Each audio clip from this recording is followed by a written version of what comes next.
முதல் வாசகம். இறைவாக்கினர் ஏசாயா எழுதிய நூலிலிருந்து வாசகம். அதிகாரம் 25, திருவசனங்கள் 6 முதல் 10 வரை. படைகளின் ஆண்டவர் இந்த மலையில் மக்களினங்கள் அனைவருக்கும் சிறந்ததோர் விருந்தை ஏற்பாடு செய்வார். அதில் சுவைமிக்க பண்டங்களும் பலரச பானமும் கொழுப்பான இறைச்சி துண்டுகளும் வடிகட்டி பக்குவப்படுத்திய திராட்சை ரசமும் பரிமாறப்படும். மக்களினங்கள் அனைவரின் முகத்தை மூடியுள்ள முக்காட்டை இந்த மலையில் அவர் அகற்றி விடுவார். பிற இனத்தார் அனைவரின் துன்ப திகிலை தூக்கி எறிவார். என்றுமே இல்லாதவாறு சாவை ஒழித்து விடுவார். என் தலைவராகிய ஆண்டவர் எல்லா முகங்களிலிருந்தும் கண்ணீரை துடைத்து விடுவார்.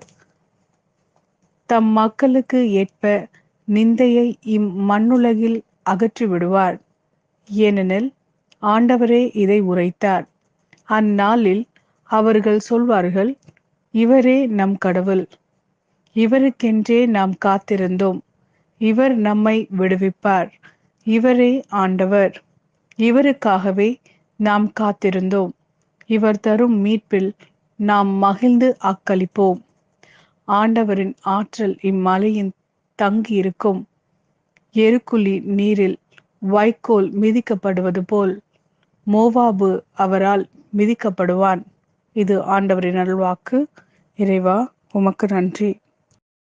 இரண்டாம் வாசகம். பிலிப்பியருக்கு எழுதிய திருமுகம். அதிகாரம் 4, திருவசனங்கள் 12 முதல் 14 மற்றும் 19 முதல் 20 வரை. எனக்கு வறுமையிலும் வாழத் தெரியும், வளமையிலும் வாழத் தெரியும்.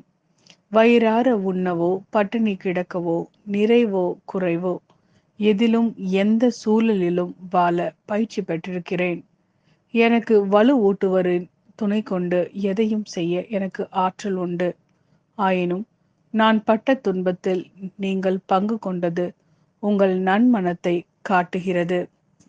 என் கடவுள் கிறிஸ்து இயேசுவின் வழியாய் தம் ஒப்பற்ற செல்வத்தை கொண்டு உங்கள் தேவைகள் அனைத்தையும் நிறைவு செய்வார். நம் தந்தையாகிய கடவுளுக்கு என்றென்றும் மாட்சி உரித்தாகுக. ஆமேன். இது ஆண்டவரின் அருள்வாக்கு. இறைவா, உமக்கு நன்றி.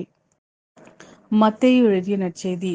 அதிகாரம் 22, திருவசனங்கள் 1 முதல் 14 வரை. இயேசு மீண்டும் அவர்களை பார்த்து ஓமைகள் வாயிலாக பேசியது. விண்ணரசை பின்வரும் நிகழ்ச்சிக்கு ஒப்பிடலாம். அரசர் ஒருவர் தம் மகனுக்கு திருமணம் நடத்தினார். திருமணத்திற்கு அழைப்பு பெற்றவர்களை கூட்டிக் கொண்டு வருமாறு அவர் தம் பணியாளர்களை அனுப்பினார். அவர்களோ வர விரும்பவில்லை.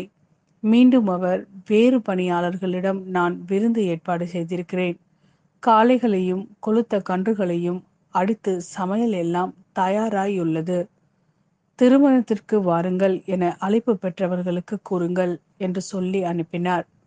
அழைப்பு பெற்றவர்களோ அதை பொருட்படுத்தவில்லை. ஒருவர் தம் வயலுக்கு சென்றார், வேறொருவர் தம் கடைக்கு சென்றார்.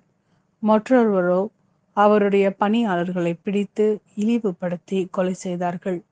அப்பொழுது அரசர் சினமுற்று தம் படையை அனுப்பி அக்கொலையாளிகளை கொன்றொழித்தார்.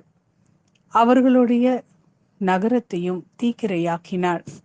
பின்னர் தம் பணியாளர்களிடம், திருமண விருந்து ஏற்பாடாகி உள்ளது, அழைக்கப்பெற்றவர்களோ தகுதியற்று போனார்கள். எனவே நீங்கள் போய் சாலையோரங்களில் காணும் எல்லாரையும் திருமண விருந்துக்கு அழைத்து வாருங்கள் என்றார். அந்த பணியாளர்கள் வெளியே சென்று வழியில் கண்ட நல்லோர் தீயோர் யாவரையும் கூட்டி வந்தனர். திருமண மண்டபம் விருந்தினரால் நிரம்பியது. அரசர் விருந்தினரை பார்க்க வந்தபோது அங்கே திருமண ஆடை அணியாத ஒருவனை கண்டார். அரசர் அவனை பார்த்து, தோழா, திருமண ஆடையின்றி எவ்வாறு உள்ளே வந்தாய் என்று கேட்டார். அவனோ வாயடைத்து நின்றான்.